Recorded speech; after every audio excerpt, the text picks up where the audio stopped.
Good afternoon on what is a warm, dry but overcast day. It is Wednesday the 29th of June. Got a nice hot cup of tea.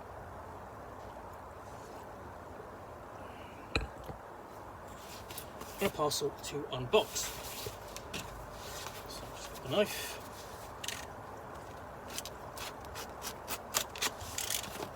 Okay. And inside what we have, it's quite thin. Oh, here we go.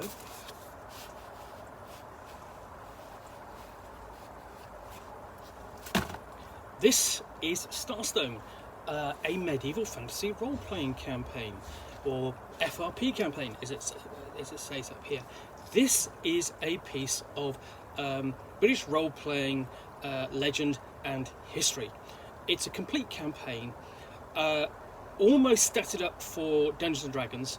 A lot of the terminology is written to be, how can I put it, adjacent to Dungeons & Dragons. It doesn't use the exact terms, and it's not an official Dungeons & Dragons product. But, as I say, this has a lot of history, especially if you read White Dwarf, and this is really I think the only, basically it's one of two fantasy role-playing titles that came out that were for Dungeons & Dragons or Dungeons & Dragons adjacent, would have come out at the period when this was published. The other being a scenario called No One or Us in Southport. I will find a copy of that at some point and do an unboxing. In the meantime, so there is this Starstone by Paul Vernon, which was published in 1982 here in the UK, following on from the author's work in White Dwarf. He's best known in role-playing circles for his contributions to White Dwarf around the issues of the early 30s with a series called Town Planner, and then he did a scenario called Trouble at Ember Trees, which is often also fondly remembered, and following that scenario he published this, and they're both set in the same campaign world. So here we are. There's a bit of a sort of like, you can see some of the setting on there that doesn't really tell you very much, but this came. It's a campaign of sorts in 3 parts.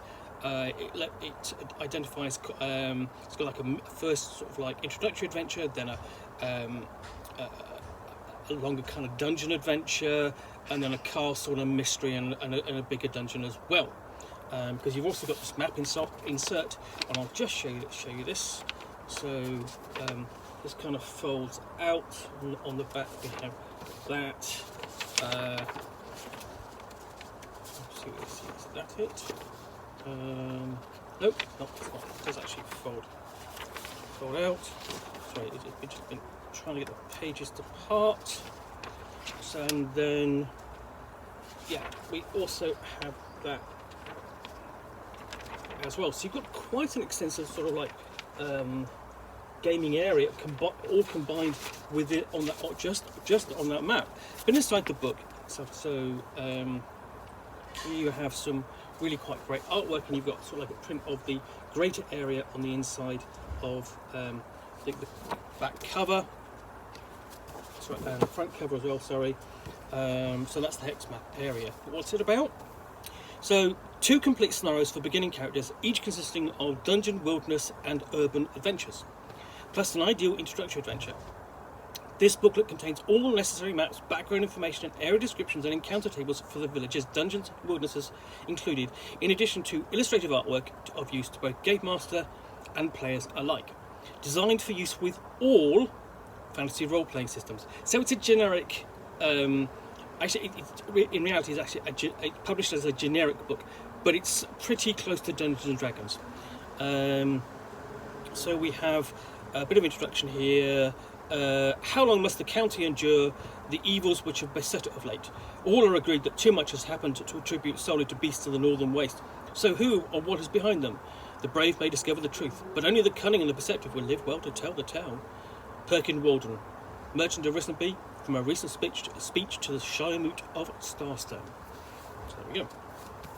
So inside, we have a dedication to Gygax, and with some really quite nice pen and ink artwork in here. So as you can see, we start off with a short history of the county of Starstone. We have, here's all the list of all the conventions used, i.e. all the terminology to make it as neutral, yet just about adjacent to Dungeons and Dragons as it can get. And then quickly go into the first scenario, strange goings on at Longbottom Down, and here we are, the player characters travelling with the merchant. Excuse me, hay fever. We've got a complete description of Longbottom Down and essentially the inn where they will be, where the player characters will be staying, and where much of the action takes place for Longbottom Down. And this is a fairly short scenario. So essentially, you're travelling with merchants going north, and you stay at an inn because you've been diverted because the other route has been the bridge is down, and the merchant is kidnapped during the night, and you have to investigate, and he's been stolen by a vampire who is residing sort of like beneath the inn, which is the Gaping Goose, I think. No, it's got to be something else. The Lord Varmok, who turns out is actually the vampire. It's a bit of a strong. For characters at such low levels, it's quite a tough adventure to throw at them. Your first level characters, and you're confronting a vampire. But so you can make that adjustment if you were to run it today. Then we have a description essentially of the wilderness area. It's tying into the maps inside the front and back cover. And we've got wilderness locations, villages. Before we get on to location of Sardic. Sardic is a semi-precious stone, and this is what this village is known for mining. I've got a nice. I mean, this is a gnome village. We've got a nice illustration of the village itself, accompanying the map on the large insert. And here's some of the cartography, the actual cartography in the book itself. Nice and clear, nice and simple, and nice and easy to read. And then we have the Brock Caverns nearby, which is home to a tribe of goblins, and they've been sort of attacking the gnomes, and also kidnapping and so on. And you've got quite an extensive little cavern network there.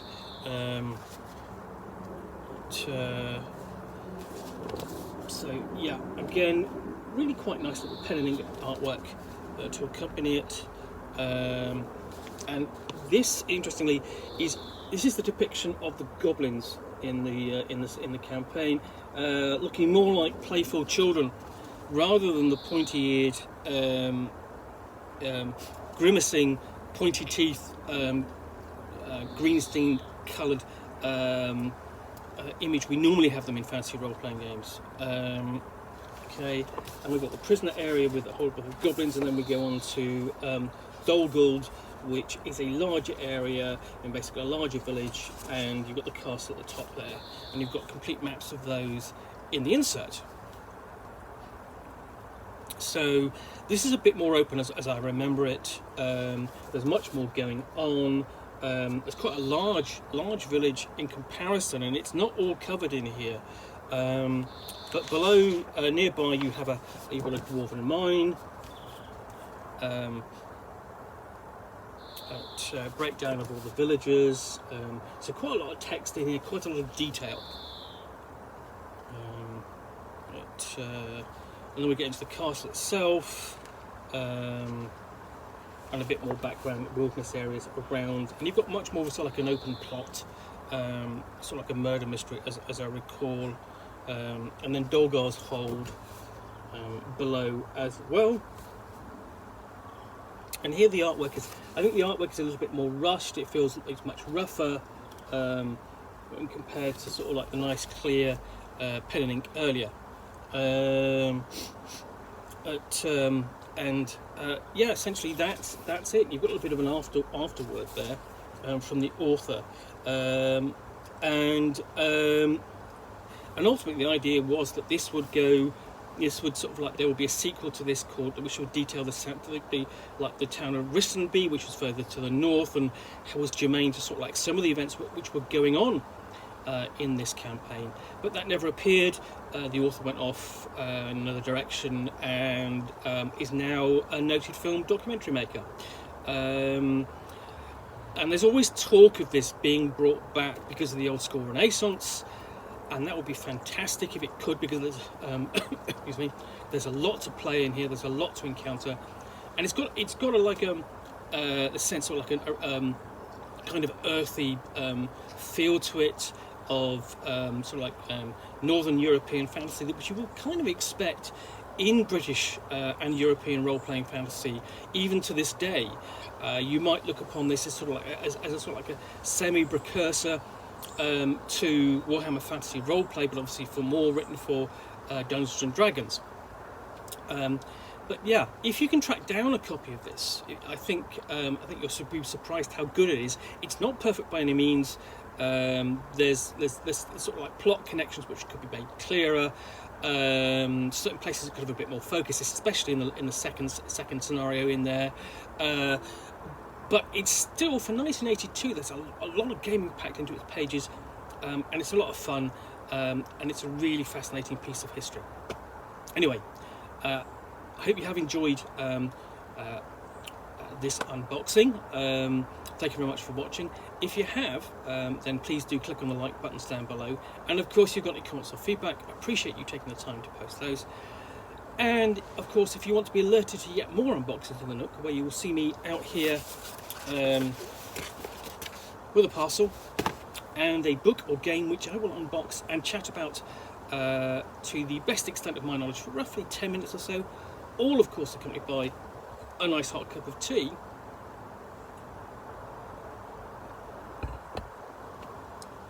then please do hit that subscribe button. Lastly, I happen to know this is going to be released on New Year's Day, so happy 2023, when I hope there will be a lot more unboxing in the Nook videos for you to watch, and you will also be able to find a review link to this down below. Once again, thanks for watching another unboxing in the Nook. I'll be back again soon. Bye.